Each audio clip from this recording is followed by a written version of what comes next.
How's it going, everyone? It's Sam. I want to do this live stream talking about what the Fed is doing right now and their recent decision. Now, that being said, I will apologize. I am just wrapping up one last thing for this video because of the fact that we actually got a puppy here. So we got a puppy. I'm a little bit behind.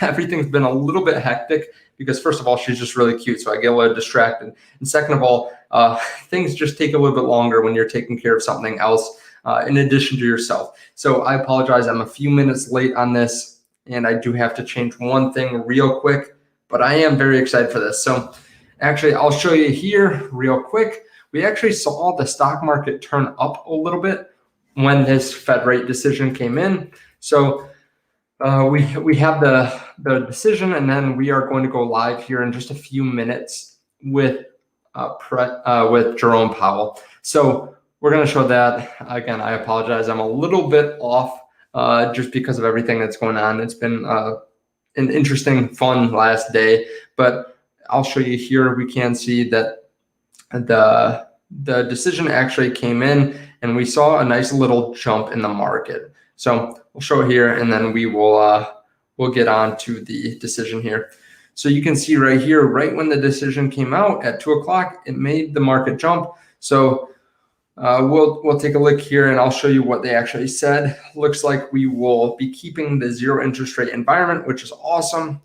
That's definitely going to help out the market, and hopefully we can stay in that as long as possible. So Fed holds rates near zero, says economy has gotten better even with the pandemic worries. So there is always a little bit of back and forth when we actually get these Federal Reserve statements. Basically, hey, we wish as stock owners that they would say that the economy hasn't gotten better, kind of, so that it lowers the risk of them increasing rates.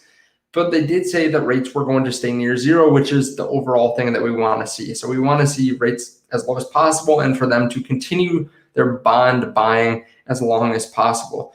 They said the sectors most adversely affected by the pandemic have shown improvement, but not fully recovered, which is good. Inflation has risen, largely reflecting transitory factors. They're still saying it's transitory.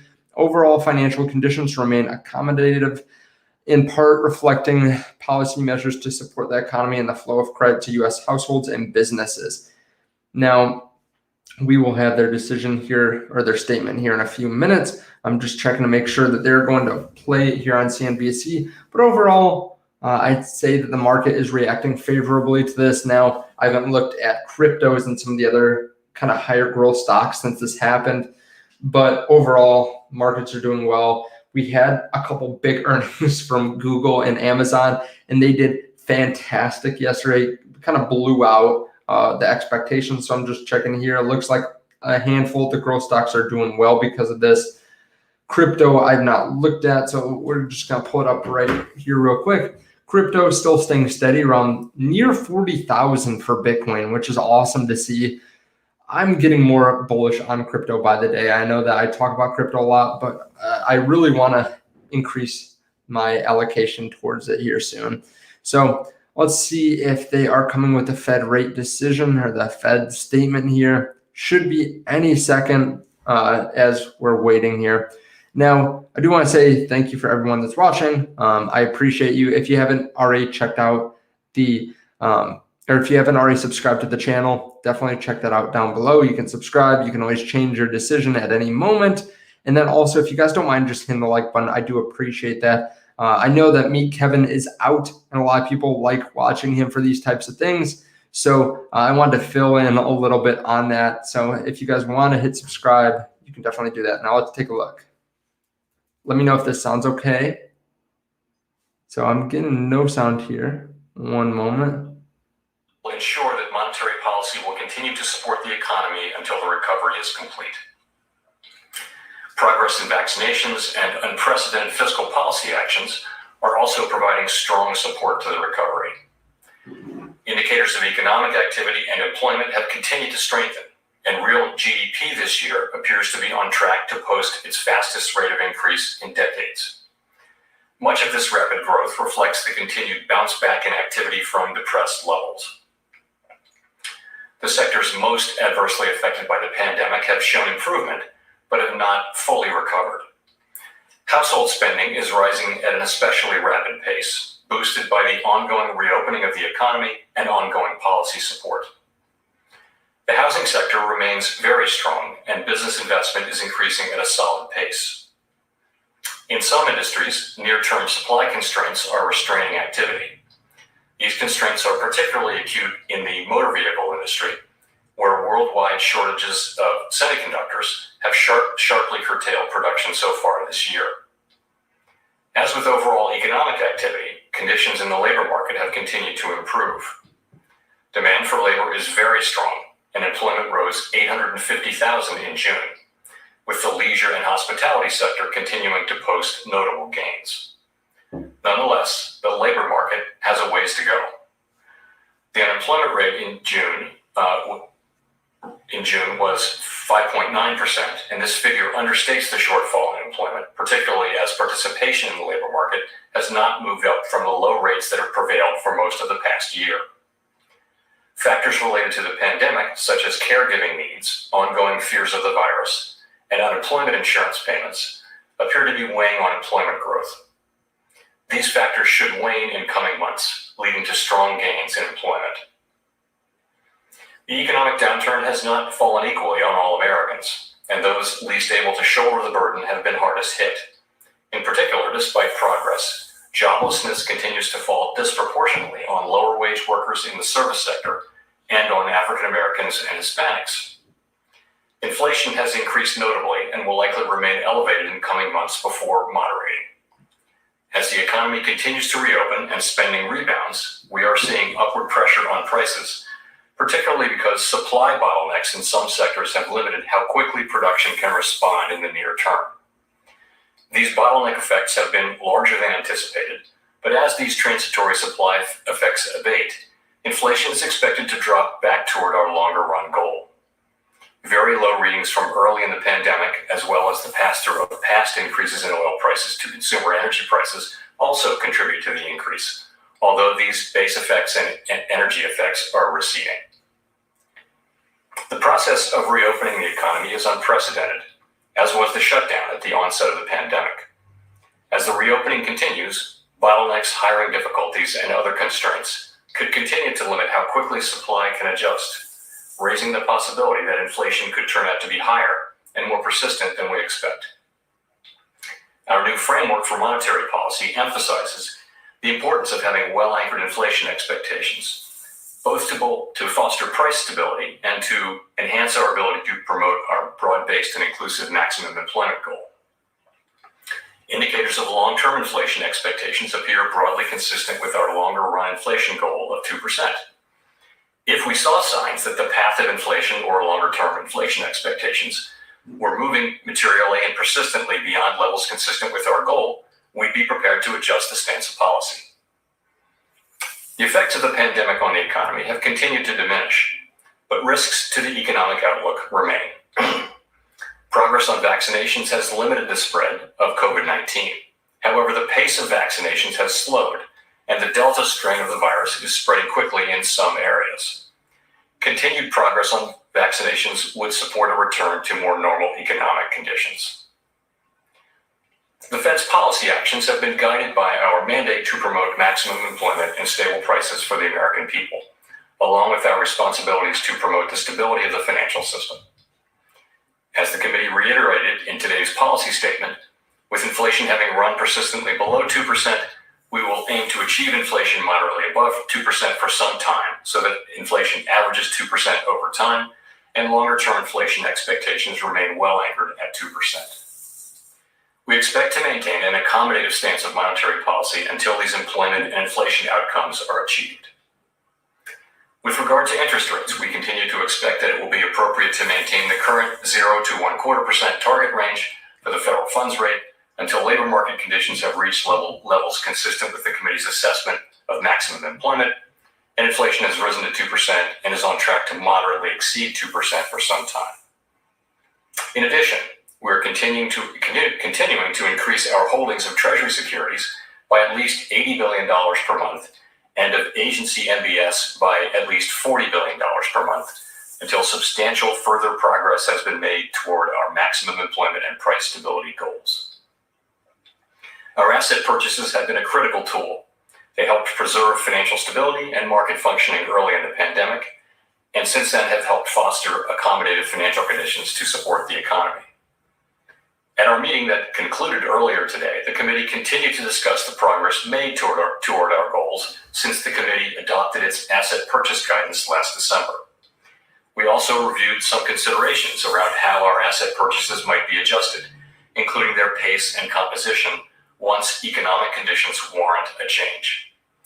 Participants expect that the economy will continue to move toward our standard of substantial further progress. In coming meetings, the committee will again assess the economy's progress toward our goals, and the timing of any change in the pace of our asset purchases will depend on the incoming data. As we've said, we will provide advance notice before making any changes to our purchases. On a final note, we announced the establishment of 2 standing repo facilities, a domestic one for primary dealers and additional banks, and another for foreign and international monetary authorities. These facilities will serve as backstops in money markets to support the effective implementation of monetary policy and smooth market functioning. To conclude, we understand that our actions affect communities, families, and businesses across the country. Everything we do is in service to our public mission.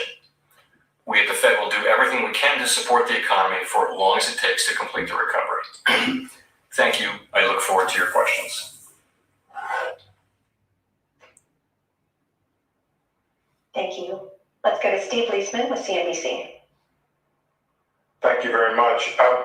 Mr. Chairman, I wonder if you might be able to put some, numbers or maybe more detail around this concept of substantial further progress. What counts as the progress, numerically, if you will, or citing data, if you could, that you cited in the statement today? And if you could be more specific about what substantial further progress would look like, and if that would then lead you to an announcement of an actual reduction in the purchases of your assets. Thank you. Great, thank you. So, more detail on substantial further progress. So, let's talk about the maximum employment part of that. As you know, with maximum employment, unlike with price stability, where we can target a number 2% on average, with maximum employment, there isn't a single number that we can target. We monitor a broad range of data about different aspects of the labor market. There's unemployment among different age groups and such. There's participation, there's wages, there's all kinds of flow data, and we look at all of it to try to arrive at a picture of what is maximum employment. So I can't give you a set of numbers, for example, a numerical threshold like we used for a time back in 2012, I guess it was. We didn't do that here. What we said was substantial further progress toward our goals, and what we said was we would keep, effectively, we would give advance warning as and more and more clarity as we move forward. That's what we're going to try to do. So what would substantial further progress be? I'd say we have some ground to cover on the labor market side. I think we're some way away from having had substantial further progress toward the maximum employment goal. I would want to see some strong job numbers, and that's kind of the idea. If I could follow up, you talked about one side of the equation. Does it mean you feel like you reached your goal when it comes to the inflation side? Thank you. So inflation is running well above our 2% objective and has been for a few months, and is expected to run certainly above our objective for a few months before we believe it'll move back down toward our objective.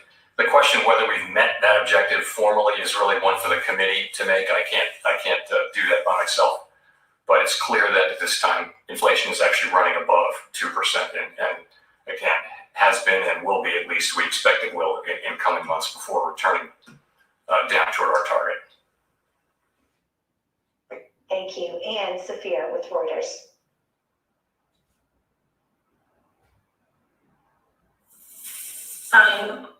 Hello, can you hear me? Hello, can you hear me? I'm sorry. Yes, we can hear you. I apologize. I just to follow up on the question, I want to ask, is it correct to see this as the start of the advance notice process? Before a taper, and also, can you speak to how the recent surge in COVID factors into your thinking on the taper? Thanks. So as you know, we're in a process now where what we said is that as at this meeting and in coming meetings, we're going to be continuing to assess the economy's progress toward our goals and give advance notice. We'll be trying to provide additional clarity about our thinking, both in the post-meeting statement and in the minutes and in the public comments that people make. Our approach here has been to be as transparent as we can. We have not reached substantial further progress yet, so we're not there, and we see ourselves as having some ground to cover to get there. So that's what I would say. In terms of COVID and the Delta strain, I'll say a couple things. Of course, it will have significant health consequences for many, and we need to keep that in mind before we mention and move to the economic questions. This is rising cases in a number of parts of the country, and some forecasts are for them to rise quite significantly. We'll see. What we've seen, though, is with successive waves of COVID over the past year and some months now, there has tended to be less in the way of economic implications from each wave, and we will see whether that is the case with the Delta variety. But it's certainly not an unreasonable expectation. So it certainly is plausible that people would pull back from some activities because of the risk of infection. Dining out, traveling, some schools might not reopen. We may see economic effects from some of that, or it might weigh on the return to the labor market. Some people might choose. Again, we don't have a strong sense of how that might work out, so we'll just be monitoring it carefully. Thank you. We'll go to Nick Timrose at the Wall Street Journal. Hi, Chair Powell. Nick Timrose at the Wall Street Journal. In your opening statements in March and April, you noted that a transitory rise in inflation above 2% this year would not meet the threshold of moderately exceeding 2% for some time. And I noticed you didn't repeat that qualification last month or today. And so in your view, has the rise in inflation this year met the threshold of moderately exceeding 2% for some time? That would, again, be a question for the committee, but I would really say the guidance that you're talking about is really the guidance to do with liftoff, right? That's what the guidance is for liftoff. We have to have labor market conditions consistent with full employment, inflation at 2% and on track to run moderately above 2% for some time. It really isn't relevant now. Because we're looking at tapering asset purchases. We're clearly a ways away from considering raising interest rates. It's not something that is on our radar screen right now. So when we get to that question, when we start to get to the question of liftoff, which we are not at all at now or near now, that's when we'll ask that question. That is when that will become a real question for us. Great, thank you. Gina Smialek at the New York Times. Hi, Chair Powell. Thanks for taking our questions. I wonder if you could talk a little bit about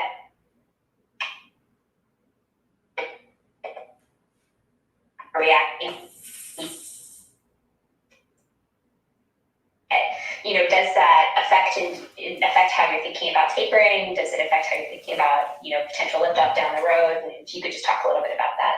Gina, I'm sorry, for the first 15 seconds of your question, you froze. Could you say that again? I apologize. Oh, yeah, no, sorry. So I was wondering if you could talk a little bit about how the divergence in global growth and the sort of multi-speed recovery we're seeing around the world impacts how the Fed thinks about its policies. So do you take into account that sort of multi-speed recovery when you're thinking about tapering QE, and do you take it into account when you're thinking about liftoff?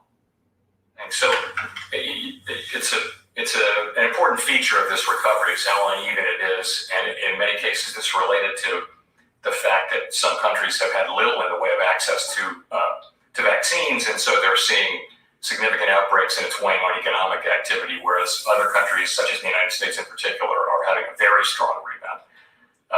And now Europe is having a stronger rebound as well. So it's a feature of our economy. Now, how does it affect our policy?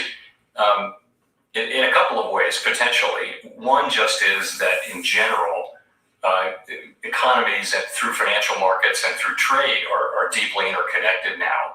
And so a stronger global economy will lead to more U.S. exports, and that'll help economic activity. To the extent the global economy is weak and the United States is strong, we'll wind up exporting some of our demand through imports rather than having a lot of exports. That's one way. Another way, though, is more on the risk side, and that is, as long as COVID is running loose out there, as long as there's time and space for the development of new strains, no one's really finally safe. These strains, there's no reason they just can't keep coming, and one more powerful than the next. We don't know that, but that's certainly a plausible outcome. Now, as vaccinations rise, we can nonetheless get back to our economic activity, but it is both the right thing to do and very much in our interest to make sure that vaccination happens all broadly around the world, just for that reason. Thank you, James at the FT. Thank you very much. Chair Powell, how would you describe the risk to the outlook on inflation at the moment after the last data came out higher than expected? Do you believe the risks are tilted to the upside?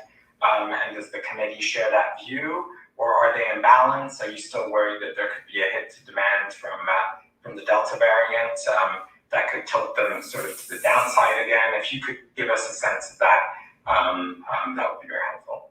Sure, I'd be glad to. So if you look at the most recent inflation report, what you see is that it came in significantly higher than expected, but essentially all of the overshoot can be tied to a handful of categories. It isn't the kind of inflation that's spread broadly across the economy.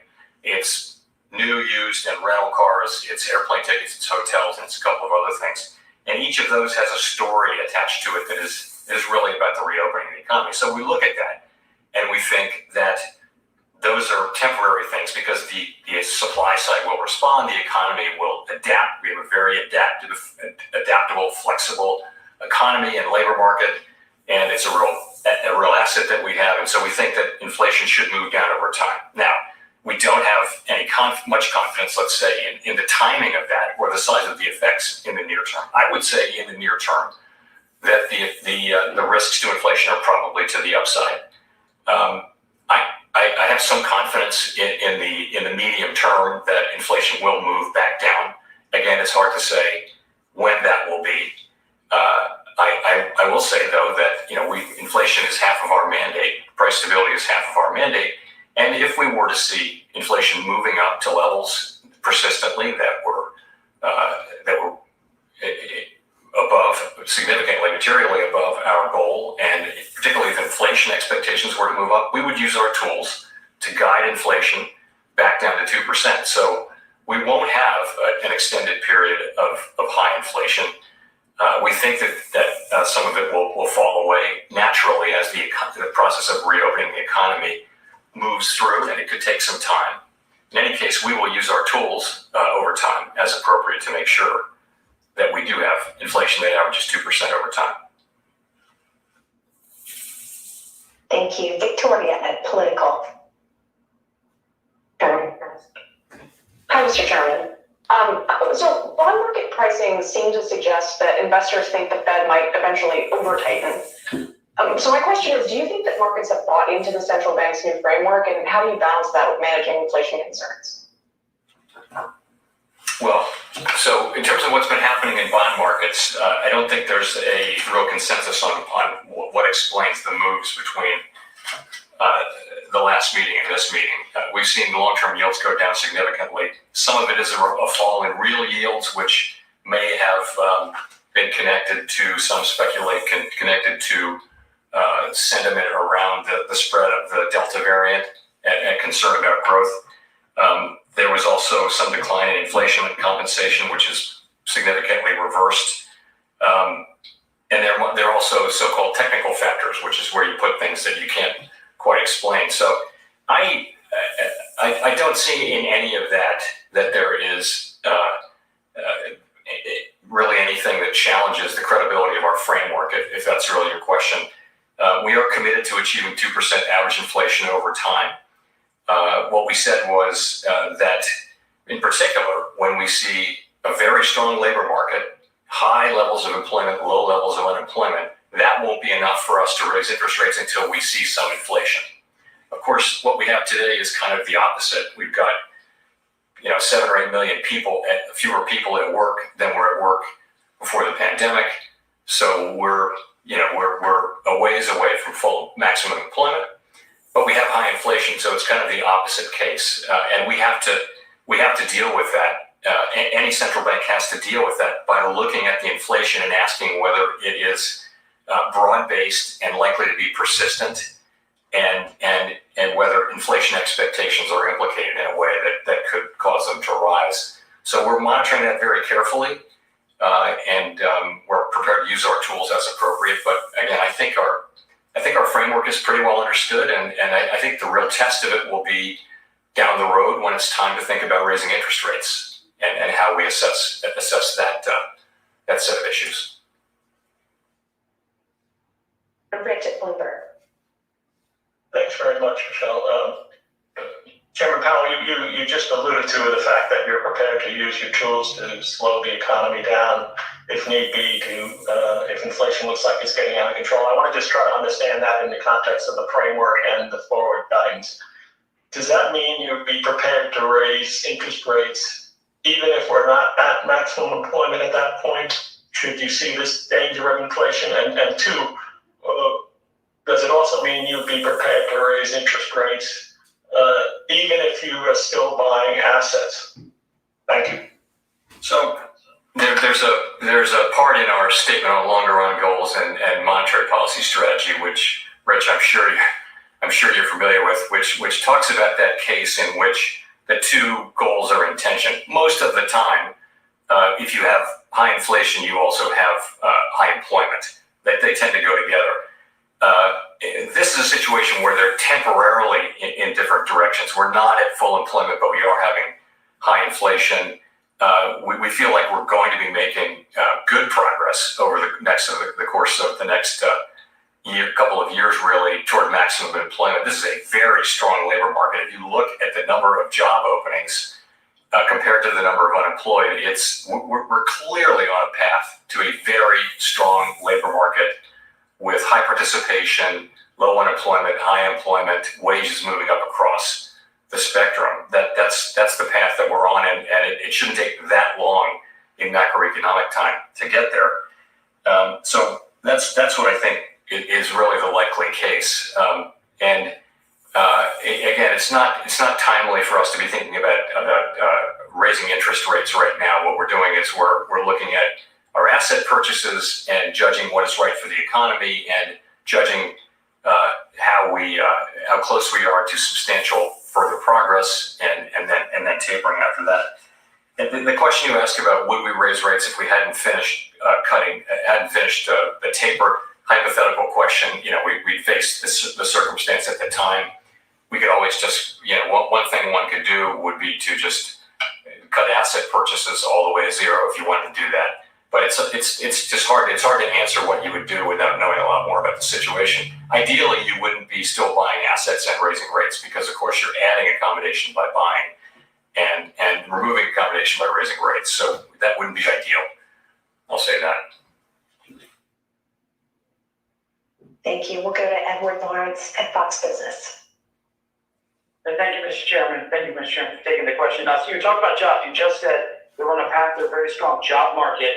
We have 9.5 million people unemployed as of the last labor market survey, and 9.2 million job openings. So what's the disconnect? Is it a skills gap? Is it the extended unemployment benefits? Is it the fact that people just aren't willing to relocate. What is the disconnect there?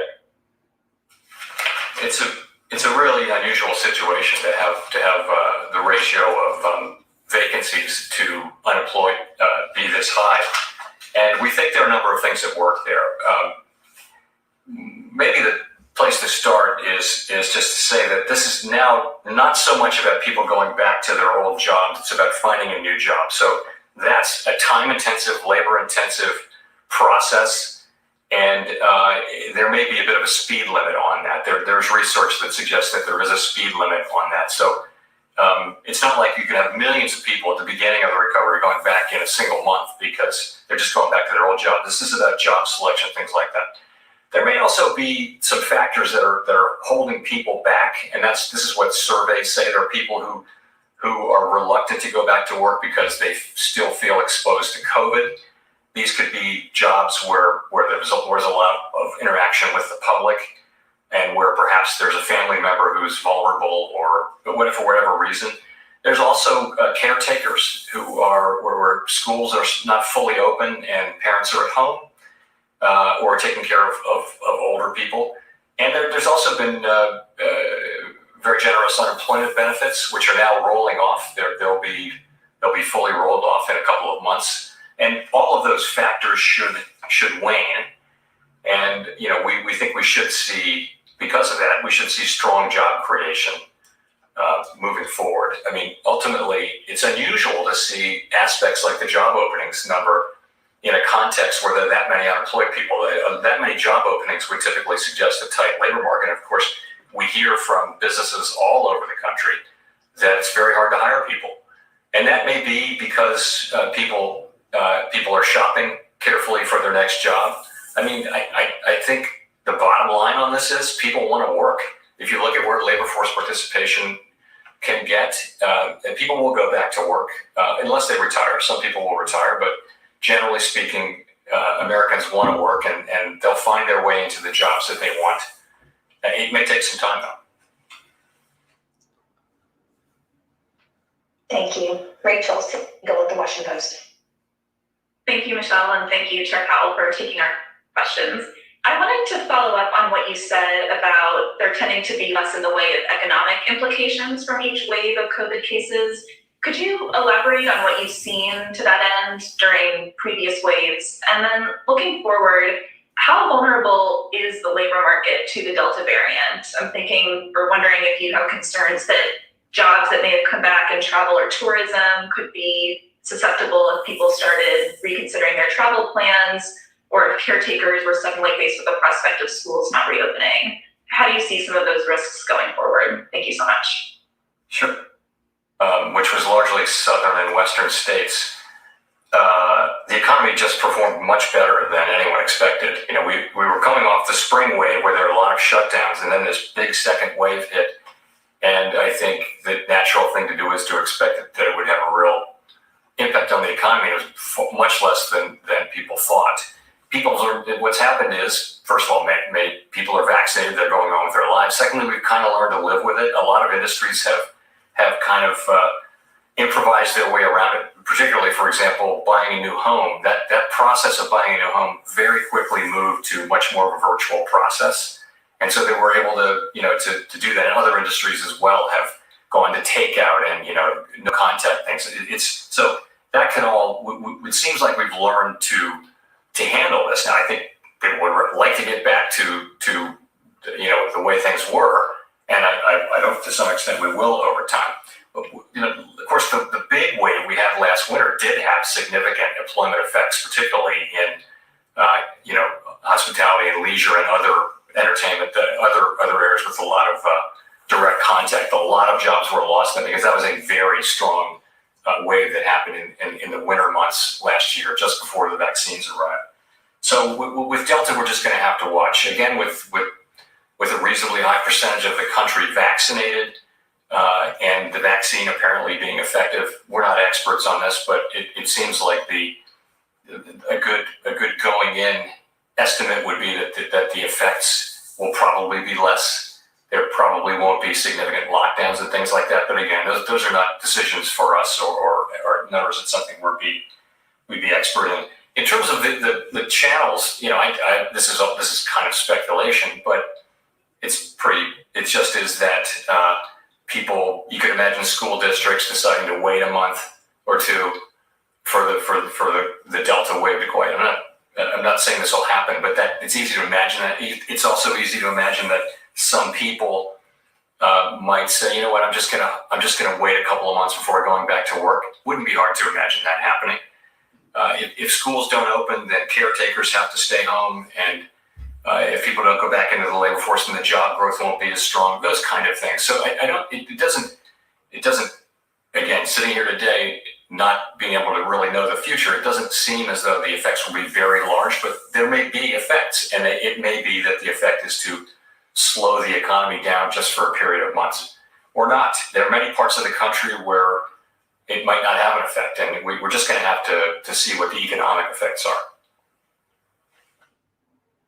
Thank you. Now we'll go to David Gura at NPR. Thank you, Mr. Chairman. I was going to ask if you started drafting your Jackson Hole speech, but I'm going to go in a different direction here. Steve Leisman asked you about semantics. I'm going to take a cue from him and ask you about the term transitory, because I think of you as somebody who so lucidly explained policies and programs in recent months and made a real concerted effort to explain them to the American public as a whole. I wonder about this term and what you would say to people who don't know it definitionally, don't know what it means, and see prices going up and wonder how long they're going to have to wait. So just some broader definition from you, I'd like to hear just about what it means or how you understand it. And quickly as well, you've talked about vaccines a bit, and your colleague in Minneapolis has placed a mandate on vaccinated employees coming back to that Federal Reserve Bank. And I wonder if that's something that you would like to see or expect to see system-wide going forward. The concept of transitory is really this. It is that the increases will happen. We're not saying they will reverse. That's not what transitory means. It means that the increases in prices will happen. So there will be inflation, but that the process of inflation will stop. So that there will be further. When we think of inflation, we really think of inflation going up year upon year upon year upon year. That's inflation. When you have inflation for 12 months or whatever it might be, I'm just taking an example, I'm not making an estimate, then you have a price increase, but you don't have an inflation process.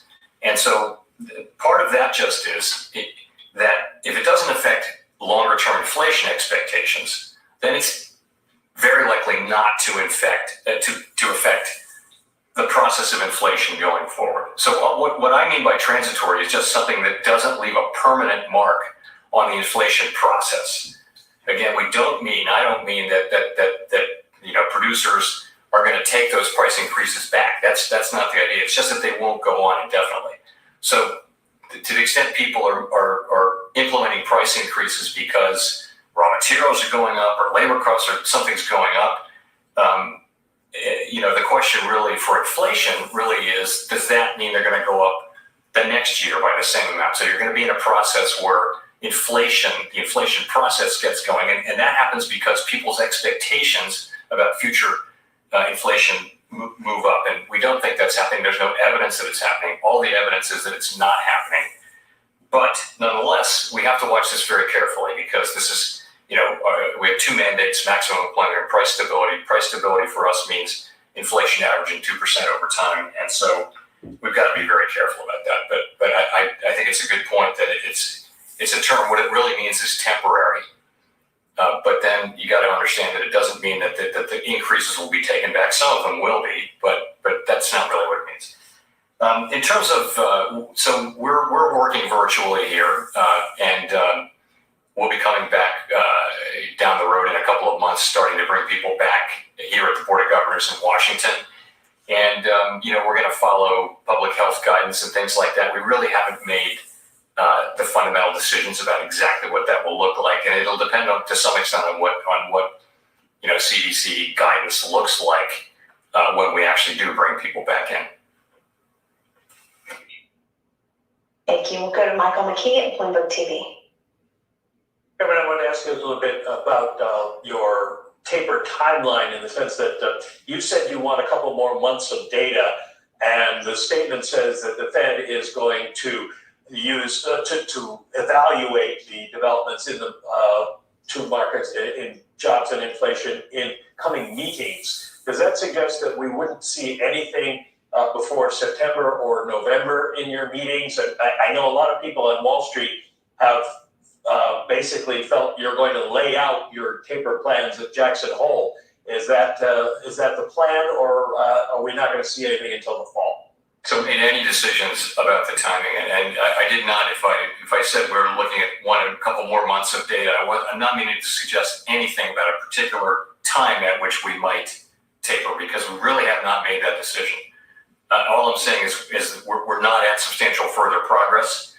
There's a range of views on what timing will be appropriate, and those views ultimately track back to people's views about the economy and what will happen as we make progress towards our goal. So that's really what it is. And we will, of course, as we're going to continue to try to provide clarity as appropriate on timing, pace, and composition. But today I've given you what I can give you, because again, this was the first really, I would say, deep dive on the issues of timing, pace, and composition. And it was a good meeting, but no decisions are made, and I'm just not in a position to give you much guidance, really any guidance on the actual timing. But I will say we're making progress. We expect further progress. And we expect that if things go well, then we will reach that goal. And when we reach it, and the committee is comfortable that we have reached it, then we'll taper at that point. There's nothing I can say about Jackson Hole. We're in the process of writing that speech, and I am going to give a speech, but I wouldn't want to say what'll be in there at this point. Well, if I could follow up. Several people have recently noted that the Fed has got the markets working well, and you've got bank loans up. In other words, you've stimulated demand. But savers and companies like insurance companies and pension funds are getting hammered by the low rates. And they're wondering if the balance hasn't started to shift away from benefiting the economy to doing more harm than good. Asset purchases were just a key part of our response to the critical phase of the crisis. They really helped us restore market function to these key markets, really, which are very, very important to our economy and the global economy. And then they were a big part of creating accommodative financial conditions to support demand. They were strongly needed. It was that commitment to continue asset purchases that provided strong support for the economy and has been a part of the story for why the economy is so strong right now. So we said we would taper when we achieve substantial further progress, and we're going to honor that commitment. I mean, it's and again, we're talking about it right now, and meeting by meeting, and moving in that direction. We will taper when we reach that goal, and we'll provide more clarity on that as we go, as is appropriate. Thank you. We'll go to Hannah Lang at the American Banker.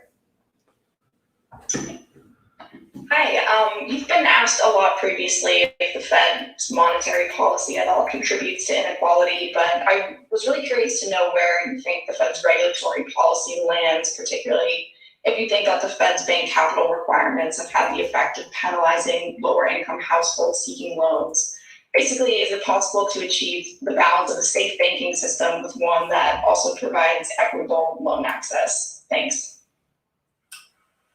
Well, I think strong capital requirements are essential for banks, particularly for the largest banks.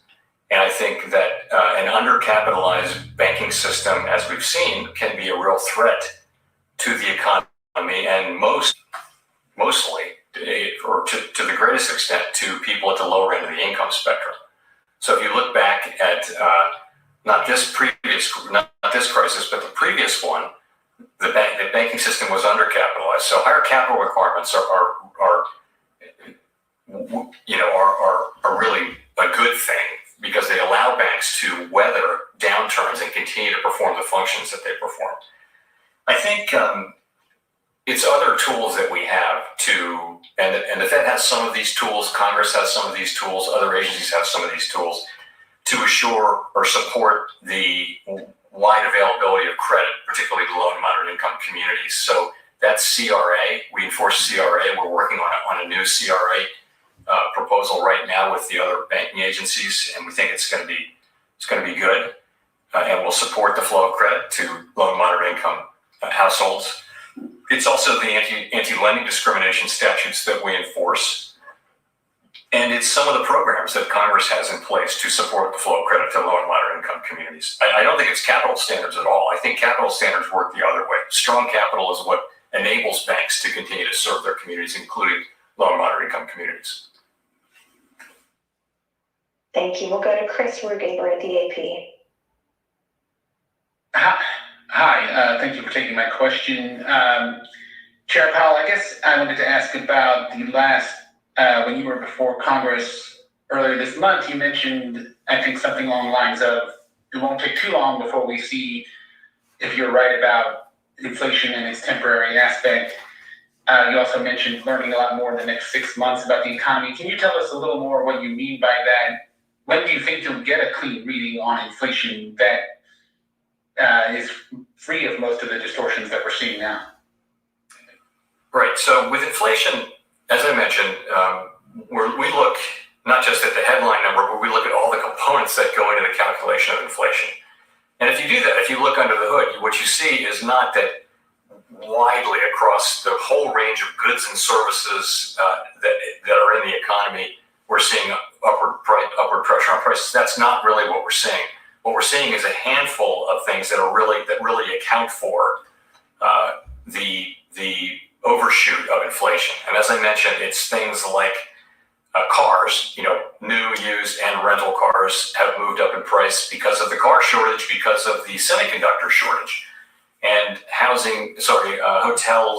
and airfares have moved back up. But that really just is retracing the very large downward movement in prices that they had before. So that's a big part of why the inflation readings are so high. And those frankly don't carry significant implications in the long run for inflation or for the American economy. So what I said was, we're going to see whether these things. We don't need to see everything do what lumber prices have done. So if you look at lumber prices, they went up and then they went down. So what we want to see is these other things. Do the prices flatten out? Do they actually move down? If they flatten out, then their contribution to inflation becomes zero over time. So that they're not contributing to inflation. And so if we start to see those things happen fairly widely among the things that have really moved up quickly, then they won't all happen at once or happen quickly, but we'll know that our basic understanding of the situation is broadly correct. And I don't think it will take, what I said was, I don't think it'll take a very long time to see whether that's the case. It is probably the case that, frankly, the overall reopening of the economy is going to play out over a period of time. This is a world historical event that the global economy is now reopening. It's not going to happen quickly. It's going to take some time, and it's going to be very uneven, as we discussed before. But I think we will know, when we know. But I don't think it will take that long. I don't want to put a number on it, but I do think that if we see those things happening, we'll know that we have the story basically right. Thank you. We'll go to Brian Chung at Yahoo Finance. Sure. Hi, Chairman Powell. Brian Chung, Yahoo Finance. Just wondering if you could provide a little bit more color in terms of how you're thinking about mortgage-backed securities purchases as you inch towards taper. Within the context of home prices continuing to rise, we've heard a lot of people talk about the idea that maybe they'd like to cool off on specifically the MBS purchases. Is that more because of the optics, or is it because there's an observed relationship from the committee's view between MBS purchases under QE and the hot housing market? Thanks. So a number of participants raised the questions around MBS and tapering at today's meeting, as a matter of fact, in yesterday's meeting. And I'll just say that, generally speaking, I think the Treasury and MBS purchases affect financial conditions in very similar ways. There may be modest differences in terms of contribution to housing prices, but it's not something that's big. So where I think we are is there really is little support for the idea of tapering MBS earlier than treasuries. I think we will taper them at the same time. It seems likely based on where people are now. The idea of reducing MBS purchases at a somewhat faster pace than treasuries does have some attraction for some people, others not so much. And I think it's something that we'll be continuing to discuss. Thank you. Let's go to Michael Derby. Thank you very much. Yeah, so I wanted to ask you about the standing repo facility and get your sense of what you think it will do for market trading conditions, and also kind of in a semi-related point, the reverse repo numbers have just gotten even bigger since you raised the reverse repo rate at the last Fed meeting. And are you concerned to see nearly $1 trillion a day pouring into that facility?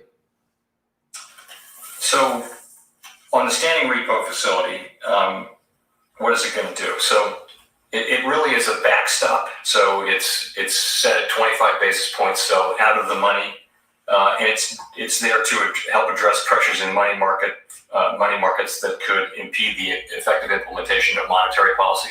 So really, it's to support the functioning of monetary policy and its effectiveness. That's the purpose of it.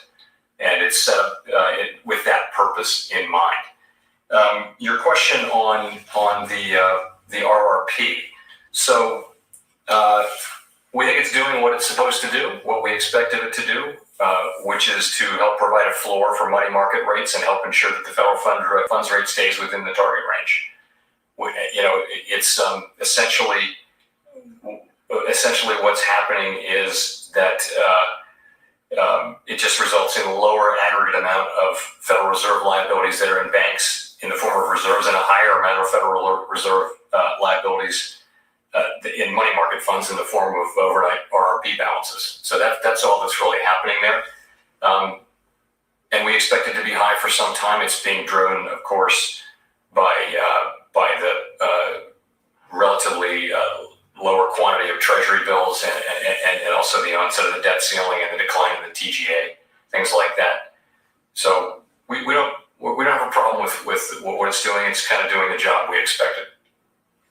And you don't see any issues with disaggregating, markets from, investing in private money market securities, like the idea that the Fed's footprint in money markets is getting too big. You don't see any issues there? Not really, not at this point.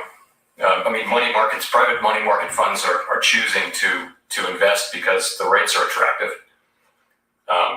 At some point, the rates will not be so attractive as the whole rate cluster normalizes, and you'll see it shrink back down. Okay, thank you. Thanks. Let's go to Greg Robb at MarketWatch. Hi, thanks for taking my question. Chair Powell, I was going to go back to inflation a little bit. I was kind of surprised by your tone. It seems like you're just sort of warning that if inflation gets too high, the Fed will act. Isn't it true that, a little inflation is good for the economy and that it's somehow maybe we can get the economy out of this sort of place where we've always got to be close to the zero lower bound? Isn't there a good story to tell and you're sort of panicking people? Certainly don't have that in mind. No, look, we, as you know, we're targeting a moderate overshoot of 2% inflation for some time. We want inflation expectations to be centered on 2%. We feel like they may be a little bit below that. So the bigger picture is that that would be a healthy thing. This is a different thing. This is not that. That was the kind of inflation we were thinking about that comes from from a very, very strong labor market and a booming economy. Maybe that was the kind of inflation. This is something different. This is really driven by the supply side, which is not able to handle this big spike in demand that we're seeing as the economy reopens with vaccination and fiscal support and monetary policy support. The supply side, just all over the world, you're seeing the same thing, which is it just can't keep up. And there are labor shortages in a lot of places, the same sort of thing. So, there's absolutely no sense of panic. I've explained, I think, several times here today that my best estimate is that this is something that will pass. It's really a shock to the economy that will pass through. If you look at where forecasters are, people who actually write down a forecast for a living, very, very strongly, they see it that way. Now, we're actually responsible for this, though, so we have to take seriously the risk case, which is that inflation will be more persistent, that it might actually move inflation expectations up, and that we might the kind of things that might require a response. We don't see that now, but we have to be on the alert for it, and people have to understand and believe that we will react if we need to, and we will. But again, it's not my base case. My base case is as I've said repeatedly, is that inflation will move back down. And no, we're not. We have not at all changed our view, and I haven't changed my view that inflation running above 2%, moderately above 2%, is a desirable thing. This is not moderately above 2%. This is well above 2%. But it's also not the kind of inflation we were looking for. This is really driven by a supply side shock. Thank you. Thank you. We'll go to Don Lee at the Los Angeles Times for the last question. Hi, Chair Powell. Wonder if you could talk about wages. Many workers seem to have gotten some good wage gains in recent months. What can workers generally expect going forward? And it doesn't sound like you're concerned about rising wages feeding into broader inflation. Is that right? So wages have moved up. A lot of that is driven by new hires, and a lot of it is driven at relatively low-paid jobs in the service industries as people come back. So that's not troubling. And we don't see, there is a form of wage inflation that can lead to price inflation, and we're not seeing that right now. And that really is if what we call unit labor costs move up, and which really puts it move up in a way that is hard for companies to manage, and puts them in a situation where they have to accept substantially lower margins or raise prices. Now, when it happens gradually, we've seen in a long expansion, sometimes unit labor costs do move up and put some pressure on margins. In a long expansion, that's been happening late in the expansion. That's not a problem either. The problem is if it happens in a way that pushes firms broadly into raising prices. It was called the wage price spiral. We don't see that now. This is something that was a feature of the high inflationary era of the Great Inflation, but it's not a feature now. We don't see that now. Of course, we'll be watching it. And this is one of the reasons why we're watching so carefully to see whether labor force, whether people do come back in and accept jobs. Given the very large number of job openings and the very large number of unemployed people, we'd like to see, some matching going on there so people get back to work. We think labor supply would be a healthy thing. But wages moving up across the spectrum, consistent with inflation and productivity, is a good thing. Thank you, Chair Powell. Thank you all for coming. Thanks very much.